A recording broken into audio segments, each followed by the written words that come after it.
The world didn't end with fire. It began with static. A screech of interference tore through every device, TVs, phones, radios, followed by silence that felt like it could swallow the earth. Then a voice, deep and dispassionate, echoed across the frequencies. "They're already here." In that instant, time cracked. Across cities and remote towns alike, people froze mid-step, hands trembling over coffee mugs, eyes darting to the sky. Then came the transmission. Garbled, multi-layered, too complex to decode in real time. But it wasn't random. It was a message. An arrival. Panic didn't begin with screams. It began with the quiet horror of recognition. The protagonist, Alex Rourke, stood in his cramped apartment, face lit by a flickering screen as the signal repeated. He didn't just hear it, he felt it, like claws in his bones. His phone vibrated. A coded alert from a forgotten government channel. "We've been waiting for you," the voice said again, this time inside his head. This wasn't first contact. It was a reveal. And Earth had already been claimed. In the hours following the broadcast, silence wasn't comforting, it was oppressive. Governments denied the transmission, calling it a global glitch, a rare solar interference. But Alex knew better. He sat alone, his laptop open, fingers hovering above encrypted forums filled with former intelligence contacts. "They're suppressing everything," he muttered, watching posts vanish in real time. Outside, drones buzzed the skies like vultures, their patrols quiet but ever present. Alex wasn't military anymore, but old instincts flared. He dug into his closet, pulled out the go bag he'd sworn he'd never need again. "If they're here," he said aloud, "we were never in control." His pulse was a hammer. His apartment, once a sanctuary, now felt like a cage. The world wasn't ending. It was being overwritten. Alex remembered the war they'd buried. The kind that never made it to newspapers. The kind fought in shadows. He was just 22 then, young, sharp, and disposable. His unit had seen something in the Afghan mountains. A shape. A structure that didn't belong. No orders. No explanation. Just silence and sealed files. He never forgot the way it pulsed when they got too close. Now, 12 years later, he recognized the pattern in the transmission. It was the same resonance. The same impossible frequency. "They knew back then," Alex whispered, hands trembling. On his wall, a photo of his squad stared back at him. All dead now. Officially. He picked up his sidearm. There would be no sleep tonight. A woo. Only preparation. Sirens screamed in the distance, not the emergency kind, but the ones used during war. Alex stepped into the hallway as red lights flashed overhead.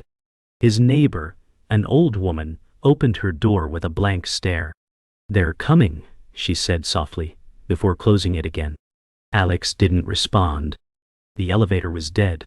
He took the stairs two at a time, heart thudding like a war drum. At street level, soldiers in unmarked gear moved with chilling coordination. Not police. Not military. Something else. Alex stayed low. An armored convoy rolled past, silent save for a strange pulsing hum. "No insignia," Alex whispered. "That's not our tech." He didn't wait. He melted into the shadows, the hunter becoming hunted. Alex reached the safe house, a rundown building buried beneath a condemned warehouse.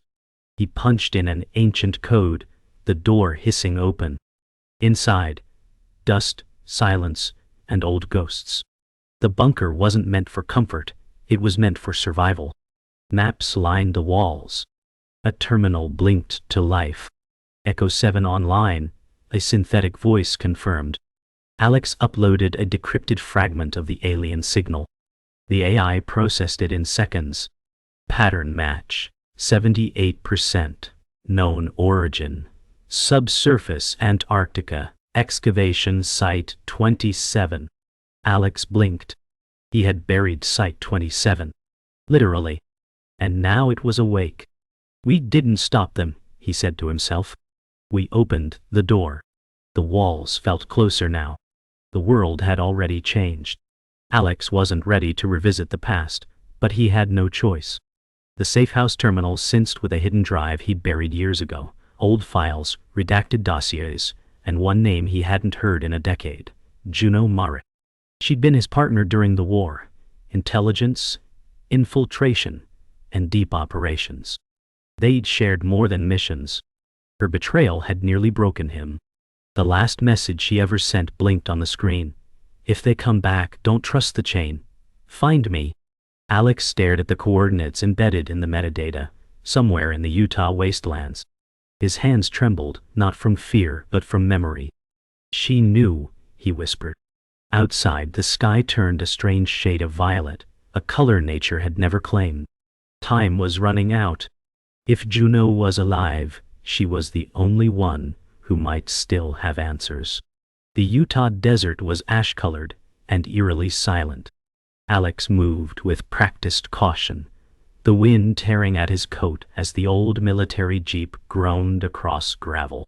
He followed the coordinates to a place long erased from official records, Sector Ninix, a facility once disguised as an energy station.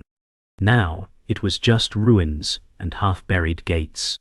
But Juno's signal was strong here. A drone passed overhead, non-human, angular, scanning. Alex killed the engine and stepped out. The ground pulsed beneath his boots, faint but undeniable. Something slept here or watched. This isn't just a hiding place, he muttered. It's a beacon. His hand hovered near his weapon. The desert had teeth, and they were waking. She appeared like a ghost from the past. Juno stepped from behind a broken concrete barrier, her rifle already aimed, her eyes sharper than he remembered. Still slow, she said flatly. Alex didn't raise his weapon. You're alive. Juno lowered her rifle. Barely. You should have stayed buried. Their reunion wasn't warm. Too much pain, too many lies. She led him into a hidden chamber beneath the rubble. The old command center was still intact, humming with dormant data. This site wasn't shut down, Juno said. It was repurposed, for them. She projected a hologram. Alien architecture integrated with human schematics. This is what they were hiding. A hybrid outpost. Alex stared, unblinking. We never stood a chance. Juno's expression didn't change. Not unless we break the cycle. Alex paced the room as Juno laid bare the horror. For decades, Earth hadn't been under threat.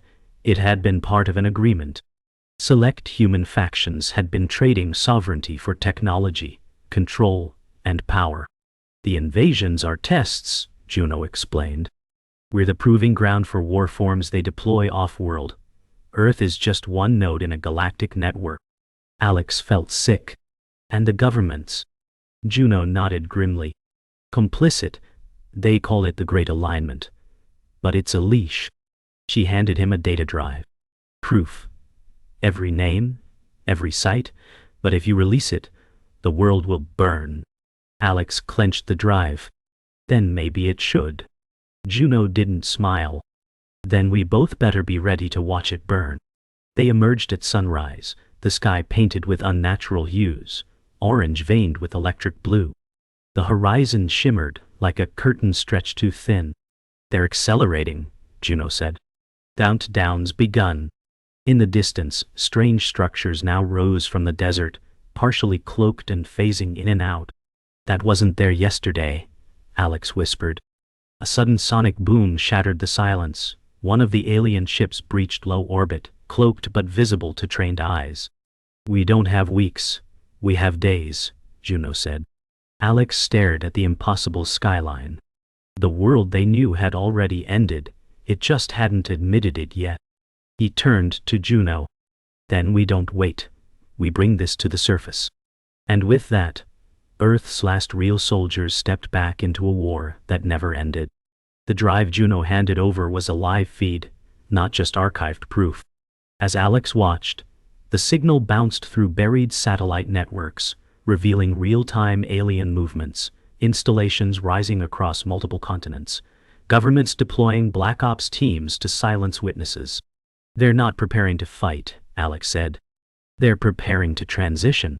Juno responded grimly, because they already lost the fight years ago. Now they're trying to join the winning side. One feed caught Alex's breath, an image of Colonel Briggs, his former CO, standing beside alien figures. Briggs had been declared Kia 6 years ago. He's not dead, Alex muttered. He's part of it. Juno nodded. They've been using him to coordinate Earthside compliance. And he's not the only one. It wasn't just war. It was collaboration. Treason on a planetary scale. Alex had trusted Briggs with his life once. Now, he felt like a fool. If Briggs turned, it means the entire command chain's compromised, Alex said, jaw clenched. Juno pulled up an intercepted comm, Briggs speaking in coded phrases only Inner Circle soldiers would understand. He's using our old operations language, she said. Recruiting ex-operatives, people who won't question the mission. Alex scanned the data. His stomach dropped. One name blinked on the screen. Mira Delane, Alex's former squad mate. One of the last people he'd trusted. She wouldn't, he said, but didn't finish. He knew better. We need to find her, he said. Before they activate her. Juno nodded, already prepping coordinates. The ghosts of their past were coming back, with new masters. They found Mira in an abandoned airfield outside Nevada, standing calmly beside a grounded VTOL, her eyes distant. She didn't flinch when they approached. They told me you were dead, she said flatly. Alex stepped forward, heart hammering. Mira, don't do this. You don't know what they are. Her gaze was steady. I do. They offered clarity. Order. Not the lies we bled for. Juno raised her weapon. She's been activated, she warned. Mira tilted her head. You're too late. Earth is just the first step. With that, she pressed something on her wrist. A wave of energy pulsed out, disrupting electronics, shaking the ground. Oh! Juno shouted. Everything went dark. Mira vanished into the dust as systems crashed around them. The blackout was total. For 3 hours Alex and Juno hiked in silence, their comms fried, their vehicle dead. Mira's not gone, Alex said. She's leading something. Juno agreed. And she's not acting alone. When they reached a high ridge, they saw it. A caravan of cloaked vehicles heading toward a dark mountain range. A hidden, alien facility. One of the control nodes, according to Juno's files. They're activating the spine network, she said. Once that goes live, Earth stops being Earth. Alex felt it now. The hum beneath the soil, the air thinner, the pressure wrong. This whole planet is being rewritten, he said. They had one option. Sabotage the node before it went fully online. Juno locked eyes with him. One shot. One chance. They reached the facility just before nightfall. The entrance wasn't guarded.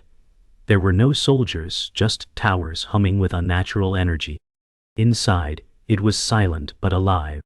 Walls breathed faintly, pulses of light flowing like blood. Juno moved ahead, disabling sensor lines.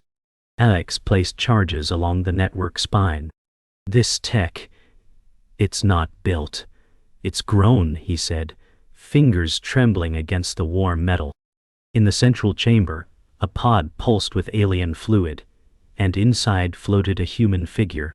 Alex froze. It's Briggs! Wires fused into his skull, eyes closed but alive. They're merging with us, Juno whispered. Suddenly, the system lit up. Briggs' eyes snapped open. Too late, he rasped. The structure began to hum. They had minutes. Alarms blared in frequencies too high for normal ears. The facility was waking. Alex planted the final charge, but something held him in place. Briggs. The former colonel floated inside the pod, fully conscious, mouth twitching with mechanical life. You think you're saving them, Briggs said through the facility's speakers, his voice now layered with alien resonance. But your blood opened the door. Alex staggered. What are you talking about? Juno shouted. We have to go. Briggs' eyes glowed. It was always your line. The architects chose you, Alex.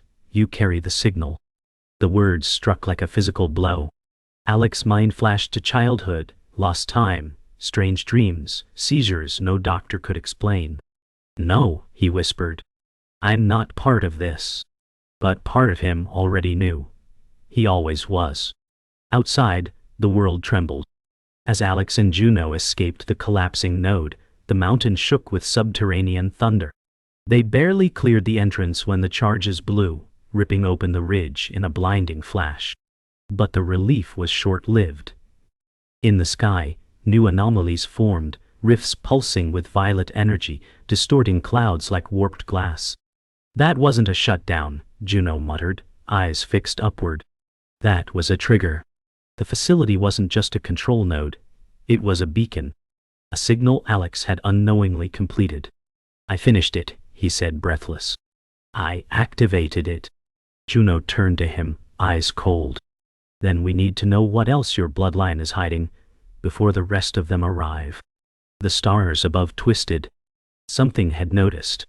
In the charred remains of the node, they found what Juno called a memory core, a device fused from organic and synthetic matter. She rigged it to a portable reader. What it revealed shattered the last illusion. The signal wasn't random, it was genetic. Each generation of Alex's bloodline had carried fragments of alien code, dormant until triggered. You were never just a soldier, Juno said quietly. You were bred, engineered. Alex felt hollow. My family? Juno nodded. Every death, every disappearance, it was containment. He saw flashes now. His father's paranoia, his mother's silence, the sealed files after their deaths. They were trying to protect me, he said. Juno looked away. No, Alex, they were trying to stop you. The truth was too large to run from now. Juno didn't flinch when she pulled a gun on Alex. You're not infected, she said. You are the signal. He didn't argue. Then shoot me, he said calmly. But it won't stop what's coming. Her hand trembled. If they find you, they'll use you to open every door they've buried. Alex took a step forward. Then, help me lock them. Her grip tightened. I'm not sure I trust you anymore. Alex held her gaze. You never did. A long silence passed between them. Former allies, now caught between trust and extinction. Finally, she lowered the gun. We have one chance. Cut the source. Antarctica. Site 27. Alex nodded. The place where it all began. The last node was also the first. A final reckoning waited beneath the ice. They moved fast. With the last of the rogue satellite paths active, Juno pulled strings and called in favors from old black site contacts. They secured transport, gear, and a route that led straight to the southern pole. Antarctica wasn't just cold, it was alien territory, long since written off in public records. The maps Juno held showed an expanse of buried tech, miles beneath the ice. Site 27 was a seed, she said. The first human-alien interface. The others were branches. Alex stared at the satellite image, a spire of impossible geometry hidden beneath glacial layers. What's down there? He asked. Juno didn't blink. The truth. Maybe the end. As they boarded the stealth plane, neither of them looked back. The final act had already begun. The plane cut through the polar sky like a blade through silence. Inside, the cabin trembled with altitude and dread. Juno sat opposite Alex, cross-referencing old data with the recent pulse from Site 27. We won't have comms once we cross the ridge, she said. The infield is stronger now. They're awake. Alex stared at the holographic map between them. Then we go dark. Outside, the world was a frozen void, an endless canvas of white hiding something ancient and alien. The pilot called back. We're 10 minutes out. As they descended, the clouds parted to reveal black, unnatural lines beneath the ice, geometry that no wind or glacier could ever shape. There, Juno pointed. Coordinates match. Alex nodded slowly. No turning back. She didn't respond. They both knew that part of the journey had ended the moment the signal spoke. They made camp just outside the perimeter, an old research outpost swallowed by decades of frost. Power was dead, systems unresponsive. This place hasn't had human contact in over 20 years, Juno said, brushing ice off a cracked terminal. But the walls were still warm. Not from electricity, from resonance. Alex reached the underground access hatch. His hand hovered before it opened on its own, responding to something inside him. It knows me, he said softly. Juno tensed. Then we're already being watched. Inside, the corridor was impossibly preserved. Metal and bone fused together in the walls, lit by a pulse like a heartbeat. It's not a structure, Juno whispered. It's a living archive. The descent had begun. What waited below was more than a facility. It was the origin. The halls beneath Site 27 defied logic. Gravity felt thinner. Sound moved strangely. As they advanced, organic architecture twisted with forgotten tech. Ancient, yet somehow reactive to Alex's presence. Doorways parted as he approached. Lights surged when he breathed. It's sensing with you, Juno said, her voice distant. They reached a chamber with no visible ceiling. Just black, starless void above, and a glowing altar in the center. Alex stepped forward. I know this place, he said. Juno frowned. You've never been here. But he had. In dreams, in seizures, in moments he thought were madness. This is where they touched us, he said. Where the bloodline began. Juno scanned the altar. Then this is where we end it. But ending it would mean facing the thing beneath the altar, the architect. The architect emerged not as a creature, but as a presence. The air warped. The altar dissolved into a projection of alien memory. Earth over eons, shaped and watched. Alex dropped to one knee, clutching his head. They're inside, he gasped. The voice came from nowhere and everywhere. You are the final key. Juno fired at the projection. Useless. The architect didn't attack. It communed. Showing visions of Alex's ancestors being altered, seeded, and set loose among humans. We are what comes before empire, the voice said. We do not conquer, we cultivate. Alex screamed. Why me? The response was calm. Because your kind never stops. You are the harvest. Juno grabbed Alex, dragging him back. They're using your mind as a conduit, she snapped. Fight it, or we're already lost. With blood streaming from his nose, Alex stood. I'm not your key, he growled. The architect pulsed in response, displeased. You are already bonded. Juno handed Alex the last charge. Then bond this. Together, they planted the explosive at the altar's core. The architect tried to stop them, not with weapons, but with truths. Memories of Alex's parents begging scientists to undo the implantation, of Earth officials sacrificing nations for peace, of every lie built to maintain illusion. Alex hesitated. Then he whispered, truth has a price. He armed the charge. As the chamber collapsed, they sprinted for the surface, the structure shaking violently. Behind them, the altar imploded in light. The seed was burned. But outside, the skies were already shifting. The message had gone out. The end had begun. As the ice cracked beneath their fleeing footsteps, the world above changed. Satellites went dark. The moon shimmered unnaturally. Across the globe, skies fractured, great spirals of unnatural light descending like auroras gone mad. Juno watched from the aircraft cockpit as the storm swelled in real time. They know it's gone, she said. Alex didn't answer. He felt it, the psychic tension, the pressure in his bloodline pulling in reverse.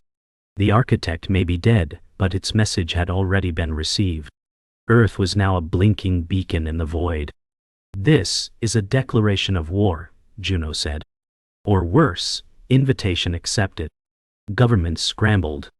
Militaries mobilized. But the world was not united. Too many factions. Too much fear. They'll fight each other before they fight what's coming, Alex said. Juno nodded. Then we'll have to lead. Back in US airspace, the world had already begun to fracture. Civilian panic met military lockdowns. Satellite cities burned as strange pulses destabilized global infrastructure. Alex and Juno made contact with a splintered resistance network, rogue scientists, ex-soldiers, disavowed intelligence agents. All the conspiracy theories were true, one of them said bitterly. In a hidden war room below Colorado, the resistance gathered around a projection. 5 ships incoming, a tech whispered. 3 days, maybe less. They were not fighters. They were envoys, terraformers. They're not coming to talk, Juno said. They're coming to remake us. Humanity's window was shrinking. We have one shot, Alex told the group. We can't stop them with bullets, but we can show them we're not compliant. Not silent. Not theirs. The plan was insane. Hijack the transmission node in Alaska, an abandoned Cold War relic still buried deep in the mountains, and blast Earth's defiance across the system. Not a plea. A warning. You want them to hear us? One commander asked. No, Alex replied. I want them to fear us. The trek to the node was a suicide mission. Hostile weather, alien interference, and unknown resistance from within. As they ascended, strange drones hovered in the sky, alien observers, studying, adapting. They're not attacking, Juno said. They're measuring us. The team reached the outer rim of the facility, its steel doors warped from heat and time. We send a signal, Alex whispered, or we vanish as a species. The wind howled like a voice. The mountain was listening. Inside the node, time broke. The air buzzed with static and memories. Old computers flickered to life, alien sigils crawling across their screens. They've already infected the system, Juno said. Alex stepped forward, touching the console. The lights obeyed. It still recognizes me, he said. They fed the system a new program, human-coded, raw, defiant. At the heart of it, Alex's DNA signature, inverted to corrupt the message already in orbit. We'll overwrite their invitation with a threat, Juno said.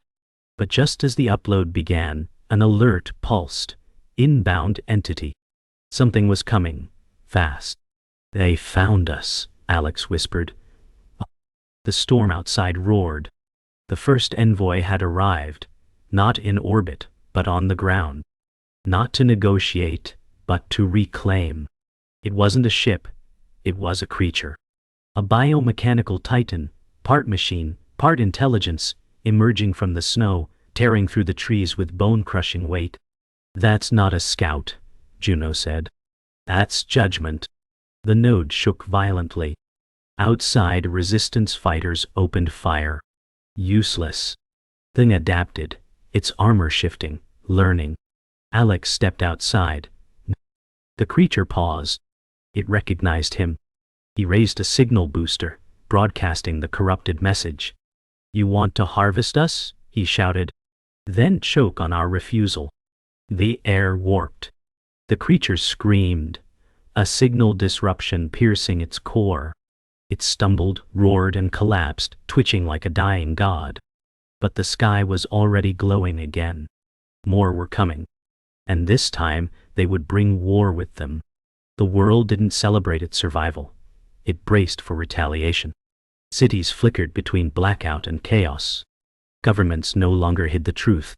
Everyone knew now. Humanity had never been alone, and never in control.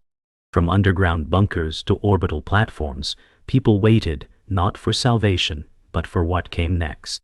Alex sat in a debrief chamber, ringed by world leaders, scientists, and survivors. You triggered them, one ambassador said. No, Alex corrected. I exposed them. The difference mattered. Across the table, Juno spoke. The invasion has already begun, but this time we have clarity. Unity might follow. Silence. Then Alex stood.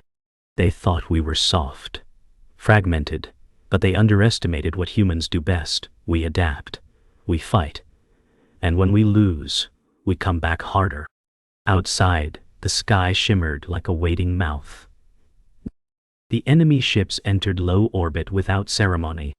No lights, no messages, just presence.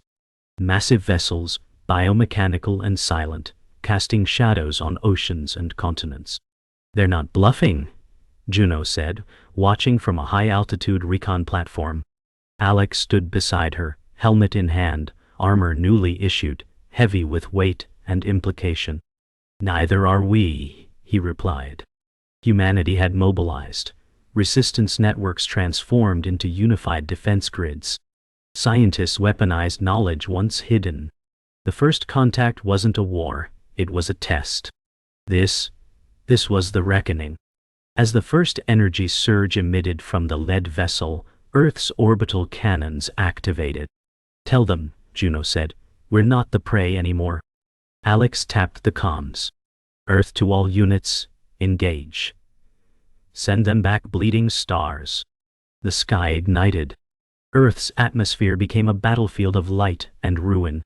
Drones swarmed. Orbital stations fired beams that cut through cloud banks, and cities lit with anti-grav countermeasures. Alien forces didn't speak, they struck.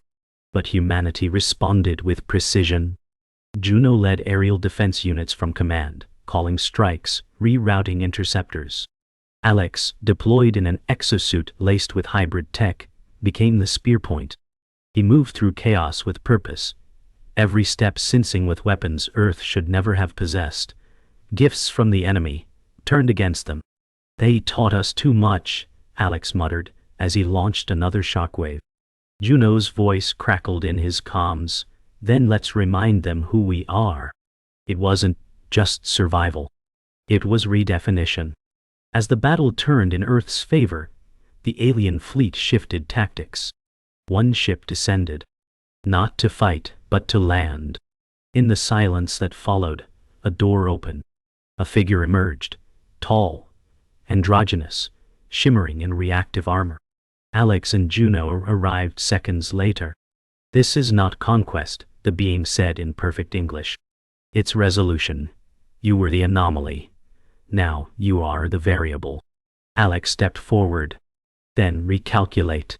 The alien studied him. "You have broken the cycle. Others will not." Juno raised her weapon. "Let them try." But the being didn't retaliate. Instead, it turned and returned to its ship. Within minutes, the fleet disengaged. Alex exhaled. "Why leave?" Juno asked. "Because they finally saw us as a threat," Alex said. "And they're not ready for war with equals." Weeks later, the world remained scarred, but awake. Rebuilding had begun. So had preparation. No longer were humans passengers on their own planet. They were custodians of its future. Alex stood on a cliff overlooking a coast that shimmered with new energy, remnants of the ship's departure. Juno approached, silent, watching the sky with him. "They'll come back," she said. "Not the same ones. But others will." Alex nodded. "Then we keep evolving." He turned away, stepping down the path alone. "Where will you go?" Juno called. He paused. "Wherever the signal echoes next." She didn't ask him to stay. They both knew his part wasn't over. The final frame closed on Alex walking into mist, his silhouette fading as a new pulse shimmered faintly in the sky, soft but growing.